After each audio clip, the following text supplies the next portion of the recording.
सो hi everyone, कैसे हैं आप सभी। उम्मीद करते हैं आप सभी बहुत अच्छे होंगे।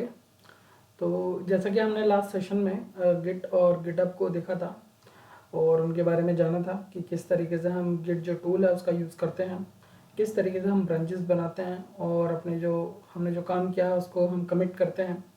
ठीक है, उसके बाद हमने गिटहब को देखा और गिटहब के बारे में जाना कि किस तरीके से हमने जो कोड कमिट किया है और जो भी कोड हमने लिखा है उसको कैसे हम जो हमारी जो रेपोजिटरी बनी है हम कैसे उसको पुश कर सकते हैं और वहाँ से पुल कर सकते हैं अपनी लोकल मशीन के अंदर। ठीक है, तो बेसिकली ये जो काम था ये आपके डेवलपर जो होते हैं, डेवलपर्स, उनके पर्सपेक्टिव से होता है। ठीक है, तो अब हम अपनी सीरीज़ को आगे बढ़ाते हैं और आज के इस सेशन में हम ये जानेंगे कि जेनकिंस क्या है।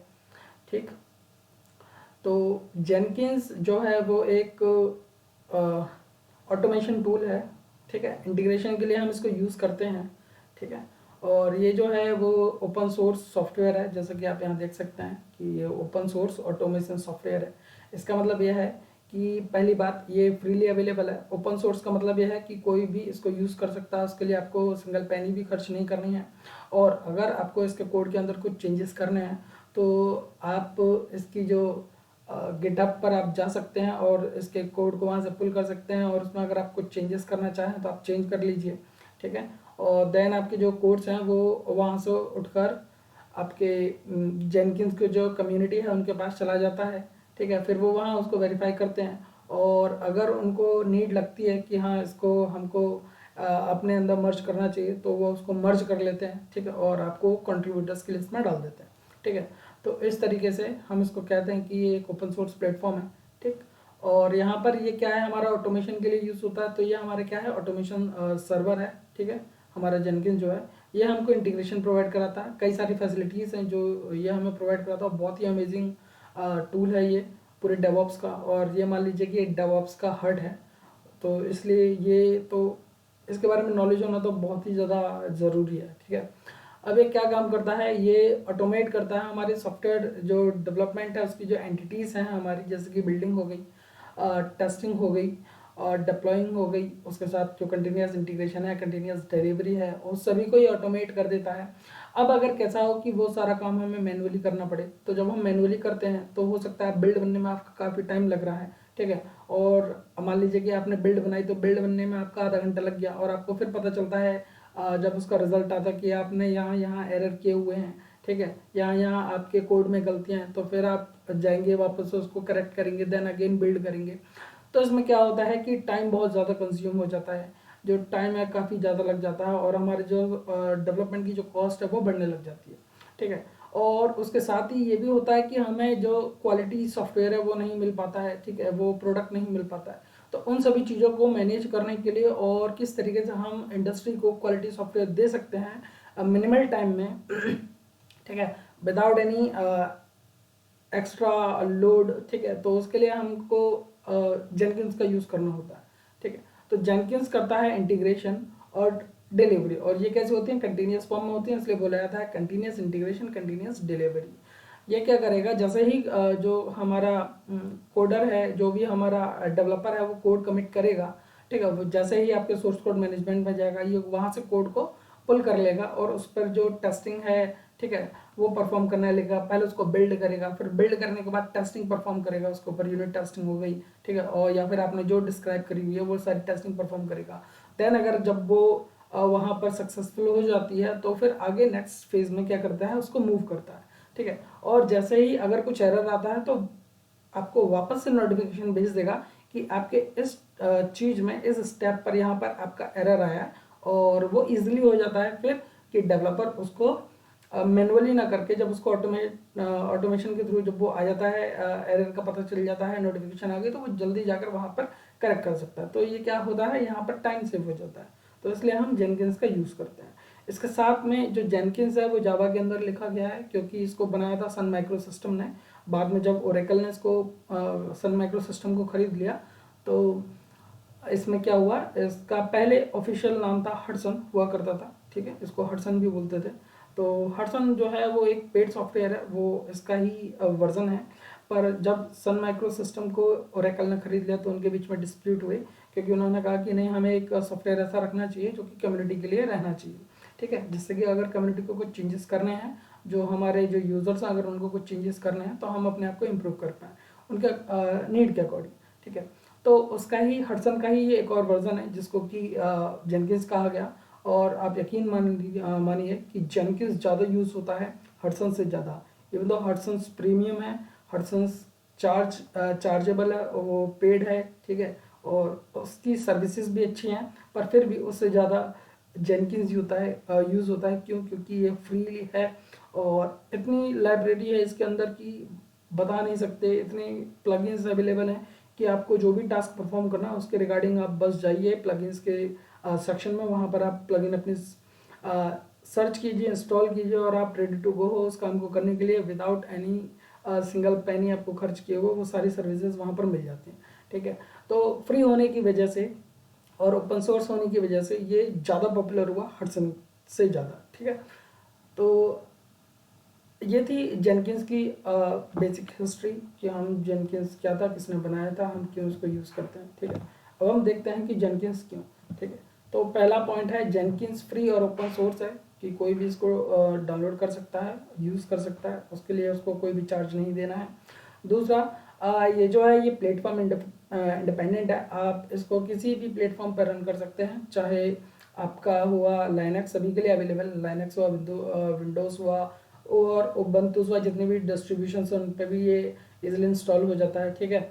और मैक ओएस हुआ, उस पर भी अवेलेबल है ये, तो आप इसको कहीं भी यूज़ कर सकते हैं, इजीली इंस्टॉलेशन की प्रोसेस है, ठीक है।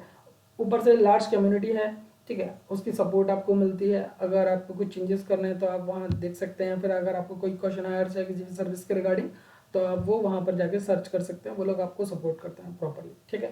ह्यूज प्लगइन्स की लाइब्रेरी है इसके अंदर, आप जो चाहे वो प्लगइन्स आप इसमें इंस्टॉल कर सकते हैं। जैसे कि मैंने यहाँ पर ये लोगो लगाया है तो इसमें ये मेगाजॉर्ड टाइप का दिखाई दे रहा है, तो जिसने पावर रेंजर्स देखा हुआ है वो इस कॉन्सेप्ट को इजीली समझ जाएगा कि जैसे कि पावर रेंजर्स में जब विलेन को मारने के लिए हमें नए जॉर्ड की ज़रूरत होती थी तो क्या होता था, नया जॉर्ड आता था और वो उस मेन मेगाजॉर्ड के अंदर कनेक्ट हो जाता था, तो वो रिप्लेस हो जाता था, ठीक है, और उसको वो एक्स्ट्रा फंक्शनैलिटी मिल जाती थी और जिसकी पावर को यूज़ करके वो क्या कर सकते थे, विलेन को हरा सकते थे। तो जस्ट लाइक सेम, अगर आपके पास कोई प्रॉब्लम आ रही है और प्रॉब्लम का सॉल्यूशन आपको चाहिए तो आप क्या कर सकते हैं, उस प्रॉब्लम के रिगार्डिंग एक प्लगइन इंस्टॉल कर सकते हैं। वो प्लगइन जस्ट लाइक मेगाजॉर्ड है, वो आपके जो आर्किटेक्चर है जेनकिंस का उसके साथ में अटैच हो जाएगी और देन आप उस प्रॉब्लम को सॉल्व कर सकते हैं, ठीक है। तो वो सपोर्ट हमें यहाँ मिलती है, बहुत बड़ी प्लगइन्स की लाइब्रेरी है इसके अंदर। और ये क्या करता है, ये सिंप्लीफाई करता है हमारे टास्क को, क्योंकि अगर हमारे पास कोई भी प्रॉब्लम है तो उसको सिंप्लीफाई कर देगा और इसने क्या किया कि जो काम हम मैनुअली कर रहे थे वो हमारा ऑटोमेट हो गया, तो कहीं ना कहीं हमारा काम क्या है, ईजी हो गया, ठीक है। और उसके बाद यह है कि ये ईजी टू ऑपरेट है, इसका जीयूआई इतना अच्छा है कि कोई भी बंदा इसको बस ईजिली ऑपरेट कर सकता है, ठीक है। और सिंप्लीफाई, इसमें CI/CD पाइपलाइंस होती है, मतलब भाई कंटिन्यूस इंटीग्रेशन और कंटिन्यूस डिलीवरी की जो पाइपलाइंस है हम वो इसमें ईजिली बना सकते हैं, ठीक है, और उनको ऑपरेट कर सकते हैं।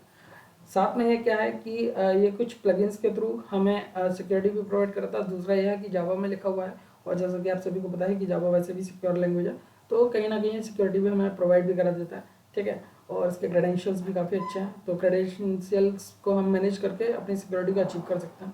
साथ में इसमें मास्टर स्लेव आर्किटेक्चर है, मतलब कि एक रूट नोड होगी, रूट होगा, उसके साथ में कई सारे नोड्स कनेक्ट किए जा सकते हैं, मतलब कि आप मास्टर होंगे और आपके नीचे अगर कई सारे लोग कनेक्ट हैं तो आप उनके लिए डिफरेंट डिफरेंट नोट्स बना सकते हैं और फिर आप उन पर भी स्पेसिफिक टास्क परफॉर्म कर सकते हैं।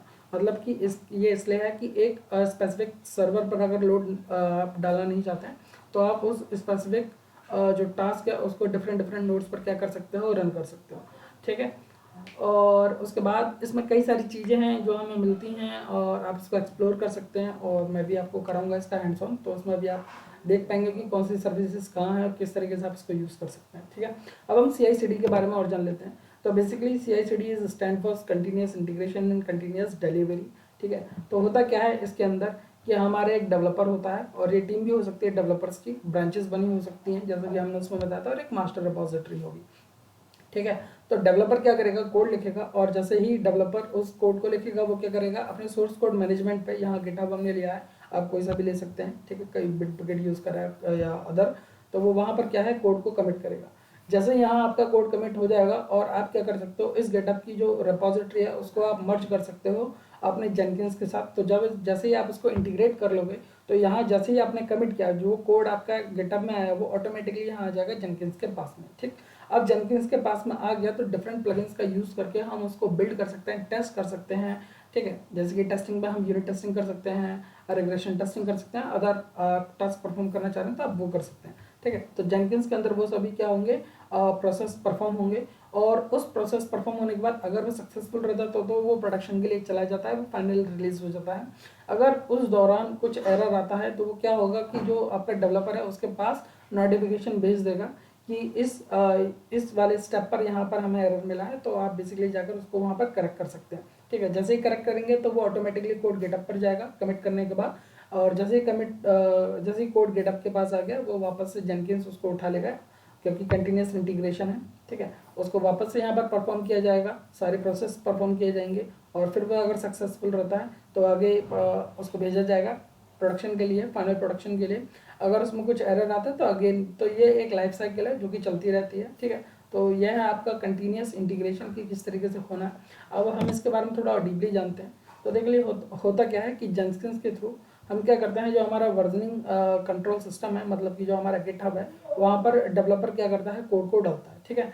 तो यहाँ कोड ये आया हमारा, तो वर्जन कंट्रोल से आ गया, तो जैसे ही गिटहब इसको लेगा तो सबसे पहले इस पर बिल्ड जो है बिल्ड परफॉर्म करेगा। ये बिल्ड आप मैवेन के थ्रू कर सकते हैं, या फिर आप ग्रेडल के थ्रू कर सकते हैं, ठीक है, या फिर आप कोई अदर सर्विस यूज़ कर रहे हैं तो उसके थ्रू भी कर सकते हैं, ठीक है। देन जब ये बिल्ड सक्सेसफुल हो जाती है तो क्या होता है, यूनिट टेस्टिंग होती है, ठीक है। तो यूनिट टेस्टिंग में आप इसको टेस्ट के जो केसेस हैं वो प्रोवाइड करा सकते हैं, ठीक है। तो उसके रिगार्डिंग ये क्या करेगा, टेस्टिंग परफॉर्म करेगा। फिर जैसे ही टेस्ट कंप्लीट होता है, ओके होता है, तो वो डिप्लॉय स्टेट के लिए चला जाता है, ठीक है। और डिप्लॉय स्टेट में फिर उसको उसका जो इन्वायरमेंट है उसको चेक किया जाता है, उसके रिगार्डिंग रिसोर्सेज जो हैं वो इनेबल की जाती हैं, ठीक है।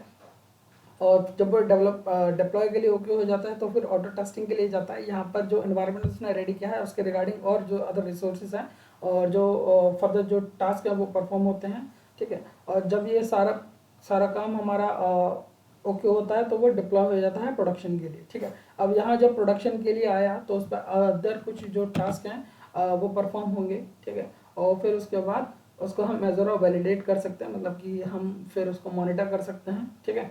तो इस तरीके से जो है हमारी CI/CD पाइपलाइन काम करती है। और आप यहाँ देख रहे हो कि अगर यहाँ पर कुछ एरर आता है इस स्टेट पे तो वापस से नोटिफिकेशन चली जाएगी। ये डिफरेंट जो स्टेट बने हुए हैं आपके, इन सभी पर ये पाइपलाइन कनेक्ट है, ठीक है। अगर कोई एरर यहाँ पर आता है तो क्या करेगा, ये उसके लिए फीडबैक जनरेट करेगा, एक नोटिफिकेशन जनरेट करेगा, और फिर वो क्या होगी, वो जो आपका डेवलपर है उसके पास जाएगी, फिर वो वहाँ चेंजेस कर सकते हैं, हम उस जो एरर है उसको फिक्स कर सकते हैं, और अगेन यही पाइपलाइन हमारी कंटिन्यू हो जाती है, ठीक है। तो यह है आपका basically CI/CD pipeline. I hope कि आपको ये समझ में आया होगा। तो अभी के लिए इतना ही, और चलिए आगे फिर हम देखते हैं इसका कि हैंड्स ऑन किस तरीके से होगा। Thank you.